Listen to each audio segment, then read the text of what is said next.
let's talk about one of the greatest maritime mysteries of all time. You've got a ship found drifting in the middle of the Atlantic. It's perfectly seaworthy, but its entire crew, 10 people, including the captain, his wife, and their 2-year-old daughter, have just vanished. This is the story of the Mary Celeste. I mean, just picture it for a second. It's the 1870s, you're on a ship in the vast, empty Atlantic. And then you spot another vessel. But something's off. Its sails are all wrong, it's moving weirdly, kind of lurching through the waves. There's no one at the helm. In fact, there's no one on deck at all. What you're looking at is a real-life ghost ship. And yeah, that is the question, isn't it? It's the one that's been bugging historians, sailors, and mystery lovers for over 150 years. What could possibly have happened that would make 10 people abandon a perfectly good ship, leaving pretty much everything they owned behind? So our story doesn't actually begin with the people disappearing. It begins with the discovery. This is the moment the Mary Celeste sailed out of the ocean fog and right into legend. The captain of this other ship, the Dei Gratia, a guy named David Morehouse, he's watching this vessel get closer and he's getting more and more concerned. Its movements are just bizarre and it's not responding to any of their signals. He just knows deep down that something is terribly, terribly wrong. So they sent a boarding party over to check it out. And what they find is just eerie. The ship is completely deserted. Yeah, a few sails are torn and there's some water in the hold, but honestly, not nearly enough to abandon ship. And here's the real puzzle. The lifeboat is gone, which suggests an orderly evacuation. But all the crew's personal belongings, valuables, and enough food and water for 6 months were all still there. It just makes no sense. Inside the captain's cabin, the ship's log offered a huge clue. The very last entry was made on the morning of November 25th. This meant that for 10 full days, the Mary Celeste had been sailing completely on her own, a ghost ship wandering the high seas with no one at the helm. And get this, in those 10 days, the ship had sailed almost 400 nautical miles. That's nearly 740 kilometers, all by itself. The sheer distance it covered just makes the mystery even deeper. When did they leave? And more importantly, why? All right, so to even begin to piece this together, we need to know who was on board.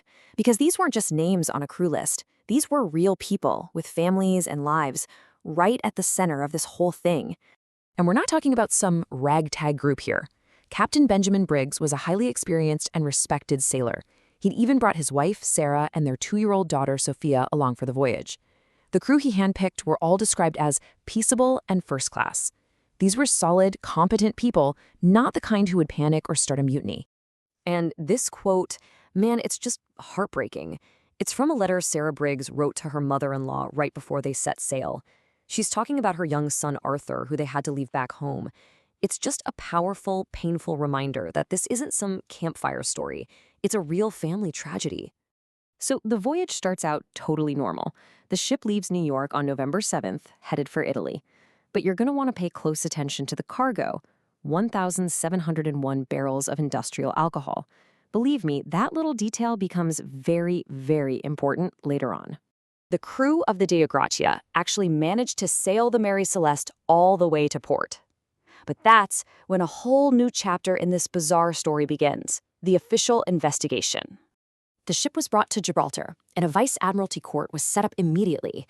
Their job was to figure out what happened and, just as important, decide how much of a salvage reward the heroic Dei Gratia crew deserved.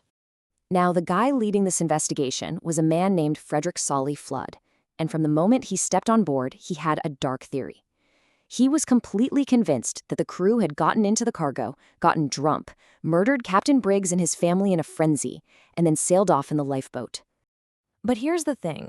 When you actually look at the hard evidence, Solly Flood's dramatic theory just completely falls apart. Those stains he thought were blood? Nope, not blood. Those suspicious cuts on the bow he claimed were made to fake a crash? Just the natural wear and tear from the sea. There was zero evidence of a struggle, and nothing of value was missing. Despite all the evidence to the contrary, Flood's suspicions really poisoned the well. The court ended up giving the Dei Gratia crew only 1,700 pounds, a tiny fraction of what the ship and its cargo were worth. This ridiculously low amount made the public think the salvagers were hiding something, and it fueled all sorts of conspiracy theories for decades.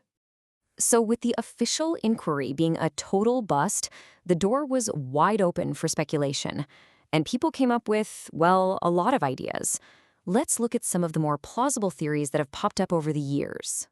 Okay, the most credible scientific theory brings us right back to that cargo of industrial alcohol.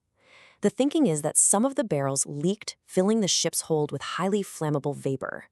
Fearing a huge, catastrophic explosion was about to happen any second, Captain Briggs ordered everyone into the lifeboat as a temporary precaution. And this isn't just a guess. In 2006, a scientist named Dr. Andrea Sella actually recreated the conditions in a lab. He proved you could have an alcohol vapor explosion that creates a terrifying blast of flame, but doesn't actually burn or scorch anything. That could totally explain why the crew would panic and get off the ship, even if the ship itself was perfectly fine afterwards. Of course, there are other theories too. Some point to a freak weather event, like a waterspout. A direct hit could have damaged the rigging and dumped a ton of water into the ship all at once, which would explain what the boarding party found. It might have made the crew panic, thinking the ship was sinking way faster than it really was. But the story doesn't end with theories, because this is where the line between what really happened and what people think happened gets incredibly blurry, thanks in large part to a very, very famous writer. That's right. Before he ever dreamed up Sherlock Holmes, a young Arthur Conan Doyle wrote a fictional short story inspired by the mystery. And that story, way more than any newspaper article or official report, is what would define the Mary Celeste for generations to come. Conan Doyle took some massive creative liberties. He invented a wild tale of mutiny, murder, and even magic. He added fictional characters. He even misspelled the ship's name as Mary Celeste, a mistake that actually became more famous than the real name. His story was so exciting that its fictional details, like meals found still warm on the table, became cemented in the public's mind as fact. So what are we left with? We have some plausible scientific theories, a whole lot of sensational fiction, but no definitive answer. The story of the Mary Celeste lasts, I think, not just because it's a great puzzle, but because it's a perfect example of how easily the truth can get lost, reshaped by our own fears and our love of a good story. It's a powerful reminder that sometimes the tales we tell about a mystery can become more real than a truth we may never find.